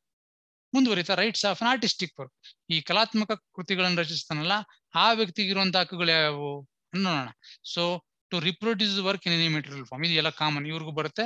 ಆ ಲಿಟರರಿ ವರ್ಕ್, ಡ್ರಾಮ್ಯಾಟಿಕ್ ವರ್ಕ್ ಬರ್ತದೆ. To reproduce the work in any material form. ಆಮೇಲೆ to include depiction in 3 dimension of a 2 dimension work or vice versa. To include depiction, depiction ಅಂದ್ರೆ ಅದನ್ನ ಚಿತ್ರ ಮೂಡಿಸೋದು, copy ಅದನ್ನ picturise ಮಾಡೋದಾಗಿರ್ಬೋದು, ಅಥವಾ depiction ಅಂದ್ರೆ ಅದನ್ನ shoot ಮಾಡೋದಾಗಿರ್ಬೋದು. ಇನ್ ವಾಟ್ ಏನು 3D work into 2D work and vice versa, or 3D work into 2D work. ನಿಮ್ಗೆ ಗೊತ್ತಿರಬೇಕು 2 ಡೈಮೆನ್ಷನ್ 3 ಡೈಮೆನ್ಷನ್ ಎಲ್ಲ ನಿಮ್ಗೆ almost 6th standard 5th standard ಅಲ್ಲಿ ಇವೆಲ್ಲ ಫಿಸಿಕ್ಸ್ ಅಲ್ಲಿ ಬಂದಿರ್ತದೆ, ಭೌತಶಾಸ್ತ್ರದಲ್ಲಿ. 3D ಪಿಕ್ಚರ್ಸ್, 3D ಚಿತ್ರಗಳು, 2D ಚಿತ್ರಗಳು ಗೊತ್ತೇನ್ರಿ? ಗೊತ್ತಿಲ್ಲ 3D 2D ಗೊತ್ತೋ ಇಲ್ಲಪ್ಪ, ಯಾರಿಗೂ ಗೊತ್ತಿಲ್ವಾ? ಗೊತ್ತಾಯ್ತಲ್ಲ, ಮತ್ತೆ ಹೇಳ್ಬೇಕು. ಇಟ್ ಇನ್ಕ್ಲೂಡ್ಸ್, ಇವಾಗ 3D ಇರೋ ಪಿಕ್ಚರ್ ನ 2D ಮಾಡೋದು, 2D ಪಿಕ್ಚರ್ ನ 3D ಮಾಡೋದು. ಯಾಕಂದ್ರೆ ಪಿಕ್ಚರ್ ಇದಿಲ್ಲ, picture is an artistic work. ಯಾರೋ ಒಬ್ಬ ಚಿತ್ರ ಬರೆದಿದ್ದಾನೆ ಅಂದ್ರೆ ಅದನ್ನ ಕಾಪಿ ಮಾಡಿ 3D ಮಾಡೋದು, 3D ಇರೋದನ್ನ 2D ಮಾಡೋದು. ಈ ಎಲ್ಲ ಕೃತಿಗಳಿದೆಯಲ್ಲ, ಇವೆಲ್ಲ they are the rights of the owner of the artistic work. ಆ ಕಲಾತ್ಮಕ ವಸ್ತು ಯಾರಿಗೆ ಅದರ ಕಾಪಿರೈಟ್ ಯಾರ ಹತ್ರ ಇರುತ್ತೋ ಅವ್ನ್ ಮಾತ್ರ ಅವೆಲ್ಲ ಮಾಡೋದಕ್ಕೆ ಅವಕಾಶ ಇರುತ್ತೆ, ಬೇರೆಯವ್ರಿಗೆ ಮಾಡಂಗಿಲ್ಲ. ಸೊ ಮುಂದುವರಿತಾ to communicate the work to public, ಆ ಒಂದು ಆರ್ಟಿಸ್ಟಿಕ್ ವರ್ಕ್, ಕಲಾತ್ಮಕ ಕೃತಿ ಇದೆಯಲ್ಲ ಅದನ್ನ ಸಾರ್ವಜನಿಕರಿಗೆ ಸಂವಹನೆ ಮಾಡೋ ಒಂದು ಅಧಿಕಾರ ಇದೆಯಲ್ಲ, ಅದು ಕೂಡ ಆ ಓನರ್ ಆಫ್ ದ ಕಾಪಿರೈಟ್ ಇಂದ ಆರ್ಟಿಸ್ಟಿಕ್ ವರ್ಕ್. ಆ ಆರ್ಟಿಸ್ಟಿಕ್ ವರ್ಕ್ ನ ಓನರ್ ಇರುತ್ತೆ, ಅವ್ನಿಗೆ ಮಾತ್ರ ಇರುತ್ತೆ. ಎಕ್ಸಾಂಪಲ್, ನಾನು ಫೋಟೋಗ್ರಾಫ್ ತೆಗೆದೆಪ್ಪ, ಒಂದು ತುಂಬಾ ಚೆನ್ನಾಗಿರೋ ಒಂದು ಪಕ್ಷಿಯ ಫೋಟೋಗ್ರಾಫು ಅಥವಾ ಒಂದು ಪ್ರಾಣಿಯ ಫೋಟೋಗ್ರಾಫ್ ತೆಗೆದೆ, ತುಂಬಾ ಚೆನ್ನಾಗೈತೆ ಏನೋದು. ಅದನ್ನ communicate the work to public, ಅದನ್ನ ಸಾರ್ವಜನಿಕರಿಗೆ ಸಂವಹನ ಮಾಡೋ ಅಧಿಕಾರ ಯಾರಿಗಿರುತ್ತೆ? ಆ ಫೋಟೋಗ್ರಾಫರ್ ಇರುತ್ತೆ. ಯಾಕಂದ್ರೆ photographer is the owner of the copyright in the work. ಅವನೇನ್ ಮಾಡ್ಬೋದು, ಅವ್ನು ತೆಗಿರ್ತಾನೆ, ಅವ್ನು ಅದನ್ನ ಎಕ್ಸಿಬಿಷನ್, ಒಂದು ಯಾವ್ದೋ ಒಂದು ಕಾಂಪಿಟೇಷನ್ ಅಲ್ಲಿ ಬಳಸಿರ್ತಾನೆ, ಅದರಲ್ಲಿ ಅವ್ನಿಗೆ ಫಸ್ಟ್ ಪ್ರೈಸ್ ಬಂತು, ಅವನಿಗೆ ಫಸ್ಟ್ ಪ್ರೈಸ್ ಬಂತು, ಸರಿ. ಸೊ ಫಸ್ಟ್ ಪ್ರೈಸ್ ಬಂದ ತುಂಬಾ ಚೆನ್ನಾಗೈತೆ ಅನ್ಸುತ್ತೆ. ಯಾರೋ ಒಬ್ಬ ಅವ್ನು ಏನ್ ಮಾಡ್ತಾನೆ, ಒಂದು ನ್ಯೂಸ್ ಮ್ಯಾಗಝಿನ್, ಔಟ್ಲುಕ್ ಇರ್ಬೋದು, ಇಂಡಿಯಾ ಟುಡೇ ಅವ್ರು ಏನ್ ಮಾಡಿದ್ರು, ಅದನ್ನ ಅವರ ಮುಖಪುಟದಲ್ಲಿ ಆ ಫೋಟೋಗ್ರಾಫ್ನ ಹಾಕ್ಬೇಕು ಅಂದ್ರೆ ಅವ್ನ ಪರ್ಮಿಷನ್ ತಗೊಂಡ್ಬೇಕು, ಇಲ್ದಿದ್ರೆ ಅದು ವಯೋಲೇಷನ್ ಆಗ್ತದೆ, right. So to communicate the work ಅಂದ್ರೆ ಹಿಂಗೆ, ಟು ಕಮ್ಯುನಿಕೇಟ್ ಟು ಪಬ್ಲಿಕ್, ಅಥವಾ ಅದನ್ನ ಯಾವ್ದೋ ಒಂದು ಮುಂದಕ್ಕೆ ಬರ್ತದೆ ಇನ್ನ. So to issue copies of the work to public not being already in circulation. Copies ಮಾಡೋದು, ಕಾಪೀಸ್ ಫೋಟೋಗ್ರಾಫ್ ಫೋಟೋಗ್ರಾಫ್ ಇರ್ಬೋದು, ಇಷ್ಟೊಂದಿದ್ದಾವೆ. ಆಟೋ ಇವೆಲ್ಲ ಚಿತ್ರ ಬಿಡಿಸಿರೋದು ಇರ್ಬೋದು, ಇವುಗಳನ್ನೆಲ್ಲ ಅವುಗಳ ಕಾಪಿ ಮಾಡೋದು, ಜೆರಾಕ್ಸ್ ಮಾಡ್ತೀವಿ, ಅಥವಾ ಇದು ಏನ್ ಮಾಡೋದು, ನಮ್ಮ ಫೇಸ್ಬುಕ್ ಅಲ್ಲಿ ಹಾಕೋದು, ಅಥವಾ ಬೇರೆ ಕಡೆ ಎಲ್ಲಾರ ಬಳಸಬೇಕು ಅಂದ್ರೆ ಇಟ್ ಹ್ಯಾಸ್, ಅದ್ರ ಕಾಪಿ ಇಶ್ಯೂ ಮಾಡ್ಬೇಕು ಅಂದ್ರೆ it can be done only by the owner of the work. ಅವ್ನು ಮಾತ್ರ ಅವುಗಳ ಪ್ರತಿಗಳನ್ನ ಸೃಷ್ಟಿ ಮಾಡೋದು, ಕಾಪಿ ಮಾಡಿ ಪ್ರತಿಗಳನ್ನ ಮಾಡಿ ಅವುಗಳನ್ನ ಸಾರ್ವಜನಿಕರಿಗೆ ಕೊಡೋದಕ್ಕೆ, ಸರ್ಕ್ಯುಲೇಷನ್ ಕೊಡೋದಕ್ಕೆ ಅವಕಾಶ ಇರ್ತದೆ, ಬೇರೆಯವ್ರಿಗಿಲ್ಲ. Then to include the work in cinematography, ಯಾವ್ದೋ ಆರ್ಟಿಸ್ಟಿಕ್ ವರ್ಕ್ ನ ನಾವು ಸಿನಿಮಾಟೋಗ್ರಾಫ್ ಫಿಲ್ಮ್ ಸೇರಿಸ್ಬೇಕು ಅಂದ್ರೆ ಅದು ಕೂಡ ಯಾರ ಹಕ್ಕು ಅಂದ್ರೆ ಆರ್ಟಿಸ್ಟಿಕ್ ವರ್ಕ್ ನ ಕೃತಿಸ್ವಾಮ್ಯ ಹಕ್ಕು ಒಂದು ಯಾರಿರುತ್ತೋ ಅವನು. ಯಾವ್ದೊಂದು ಫೋಟೋಗ್ರಾಫ್ ನ ಇನ್ನೊಂದು ಚಲನಚಿತ್ರದಲ್ಲಿ ಬಳಸಬೇಕು ಅಂದ್ರೆ ಅದು ಫಸ್ಟ್ ಅವನ ಪರ್ಮಿಷನ್ ತಗೊಬೇಕು. ಆ ಒಂದು ಚಿತ್ರಕಲೆ ಇರ್ಬೋದು ಅಥವಾ ಯಾವ್ದೇ ಫೋಟೋಗ್ರಾಫ್ ಇರ್ಬೋದು, ಅದನ್ನ ಬಳಸೋದಕ್ಕೆ ಪರ್ಮಿಷನ್ ತಗೊಂಡ್ ಬಳಸ್ಬೇಕು. ಇಲ್ಲಂದ್ರೆ ಏನಾಗುತ್ತೆ, ಅದು ಆ ಒಂದು ಕೃತಿಸ್ವಾಮ್ಯ ಹಕ್ಕಿನ ಉಲ್ಲಂಘನೆ ಅಂತ ಪರಿಗಣಿಸ್ತಾರೆ. ಮುಂದುವರಿತಾ to make any adaptation of work, ಅದನ್ನ ಬೇರೆ ಯಾವುದೇ ರೂಪಾಂತರಗೊಳಿಸೋದಕ್ಕೆ ತಗೊಂಡ್ರು ಅದಕ್ಕೆ ಅದ್ ಯಾರು ಮಾಡ್ಬೋದು, ಆ ಒಂದು ಆರ್ಟಿಸ್ಟಿಕ್ ವರ್ಕ್ ಕೃತಿಸ್ವಾಮ್ಯ ಹಕ್ಕನ್ನ ಒಡೆಯ ಇರ್ತಾನಲ್ಲ ಅವನ್ ಮಾತ್ರ ಅದನ್ನ ಮಾಡೋದಕ್ಕೆ ಅವಕಾಶ ಇದೆ, ಬೇರೆಯವ್ರು ಮಾಡಂಗಿಲ್ಲ. These are the rights of the owner of a copyright in artistic work. ಒಂದು ಕಲಾತ್ಮಕ ವಸ್ತು ಇದೆಯಲ್ಲ ಅದರಲ್ಲಿ ಇರೋ ಕಾಪಿರೈಟ್ ಓನರ್ಗೆ ಇರೋ ಹಕ್ಕುಗಳು ಯಾವುವು ಅಂದ್ರೆ ಆಲ್ಮೋಸ್ಟ್ ಇವೆಲ್ಲ ಇಷ್ಟು 1 2 3 4 5 6 ಹಕ್ಕುಗಳನ್ನ ಕೃತಿಸ್ವಾಮ್ಯ ಅಧಿನಿಯಮ ಇವ್ರಿಗೆ ಕೊಡ್ತಾರೆ ಕಲಂ 14 ಕೆಳಗೆ. ಓನರ್ ಆಫ್ ಕಾಪಿರೈಟ್ ಇಂದ ಆರ್ಟಿಸ್ಟಿಕ್ ವರ್ಕ್. ಅರ್ಥ ಆಗ್ತಿದೆಯಲ್ಲ? ಅರ್ಥ ಆಗ್ಲಿಲ್ಲ ಅಂದ್ರೆ ಕೇಳ್ರಿ, ಸುಮ್ನೆ ಕೂತ್ಕೊಂಡ್ಬಿಡ್ರಿ. ರೈಟ್ಸ್ ಇನ್ ಸಿನಿಮಾಟೋಗ್ರಾಫಿ. ಚಲನಚಿತ್ರದಲ್ಲಿ ಯಾವ್ಯಾವ ಹಕ್ಕುಗಳಿರ್ತವೆ? Owner of a copyright in cinematography. Producer is considered as the owner of the right in cinematography. ಚಲನಚಿತ್ರದಲ್ಲಿರುವಂತಹ ಕೃತಿಸ್ವಾಮ್ಯ ಹಕ್ಕು ಯಾರಿಗಿರುತ್ತೆ? ಆ ಚಲನಚಿತ್ರದ ಪ್ರೊಡ್ಯೂಸರ್, ನಿರ್ಮಾಪಕನಿಗೆ ಇರ್ತದೆ. ಅವನ ಹಕ್ಕುಗಳೇನು? Is a owner. ಅವನ ಹಕ್ಕುಗಳೇನು ಅನ್ನೋದು ನೋಡೋಣ. To make copy of the film. ಆ ಚಲನಚಿತ್ರದ ಪ್ರತಿಗಳನ್ನು ತಯಾರು ಮಾಡೋದು ಅವನ ಹಕ್ಕು. Including a photograph. ಅದರಲ್ಲೂ ಈವನ್ ಫೋಟೋಗ್ರಾಫ್ ಕೂಡ or any image forming part of the film. ಮೂವಿಯಲ್ಲಿ ಹಲವಾರು ಫೋಟೋಗ್ರಾಫ್ಸ್, ಚಿತ್ರಗಳಿರ್ತವೆ. ಆ ಚಿತ್ರಗಳನ್ನ ಕಾಪಿ ಮಾಡೋದಾಗ್ಲಿ ಅಥವಾ ಇಡೀ ಚಲನಚಿತ್ರನೇ ಕಾಪಿ ಮಾಡೋ ಹಕ್ಕು ಯಾರಿಗಿರುತ್ತೆ? ಕೇವಲ ಅದರ ಮಾಲೀಕನಿಗಿರ್ತದೆ. Then to sell or to give on hire or offer for sale or hire any copy of the film regardless of whether such copy has already been sold or given on hire on earlier occasion. ಮುಂಚಾಗಲೇ ಕೆಲವು ಕ್ಯಾಸೆಟ್ಗಳು release ಮಾಡಿರ್ಬೋದು, ಕೆಲವು ಕೊಟ್ಟಿರ್ಬೋದು. ಇನ್ನು ಮುಂದಕ್ಕೆ ಹೊಸ cassettes ಕೊಡೋದಾಗ್ಲಿ, ಅದನ್ನ hire ಬಾಡಿಗೆಗೋಸ್ಕರ ಕೊಡೋದಾಗ್ಲಿ, ಅಥವಾ ಅದರಿಂದ ಕಾಪಿನ ಸೇಲ್ ಮಾಡೋದಾಗ್ಲಿ, ಎಲ್ಲ ಹಕ್ಕುಗಳು ಕೇವಲ ಅದರ ಓನರ್ ಮಾಲೀಕನಿಗಿರುತ್ತೆ ಹೊರತು ಬೇರೆಯವರಿಗೆ ಯಾರಿಗೂ ಇರುತ್ತದೆ. ಇವು ಪ್ರಮುಖವಾದಂತಹ ಹಕ್ಕುಗಳು. ಯಾರ್ದು? ಸಿನಿಮಾಟೋಗ್ರಾಫ್ ಓನರ್ದ ಹಕ್ಕುಗಳು.